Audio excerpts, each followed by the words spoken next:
Good day mga kapobs, magpapalit tayo ng brake pad sa harapan ng ating mga Solid Rossi Nova SS150.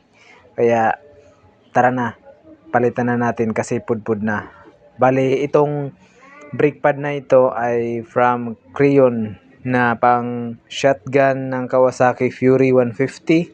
At umpisahan na po nating buksan. Gagamit lamang po tayo ng tools na number 10mm. Yan po, mas maganda ganitong tools gamitin nyo kasi matibay at saka komportable sa pagbaklas ng ating caliber sa harapan para mapalitan ng ating luma na brake pad kasi wala na po, pudpud na.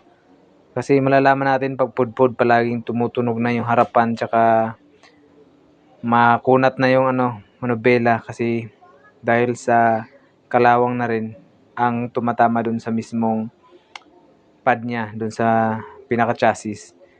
Ito lang po ang gagawin nyo mga kapuso. Gayahin nyo lamang po. Gagamit lang din po kayo ng Allen rings. Yan, diskarte lang po ng pagtanggal niyan. Yan. Ikutin na ng ikutin. Dalawang lang naman yan. Yung Allen na bubuksan mo pagdating sa caliber. Tapos yung dalawang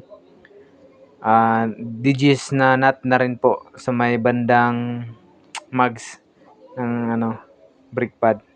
O sa may fork handle pala. Yan po yung dalawang nut na yan. Yan lang po ang babaklasin nyo.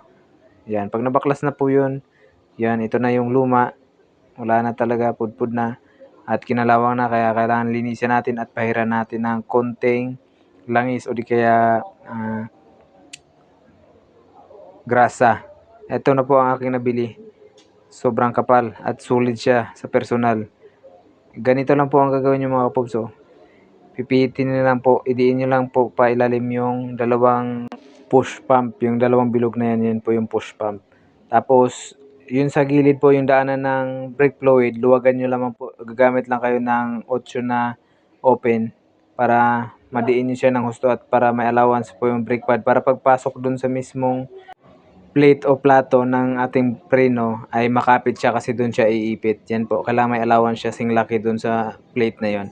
So yun mga kapobs, isasalpak nyo lamang po siya at pagkatapos isasalpak, ibabalik na po natin to para matesting natin at makapit na yung ating preno. At ang kasukat pala ng Rossi natin na brake pad sa harapan ay ang shotgun ng Kawasaki Fury po. Presyo na 120 pesos. At yun lang po aking ma-share sa inyo mga kapobs. Ride safe always, ingat sa biyahe, and salamat kayo sa pagsuporta sa akong channel, Pobre Moto.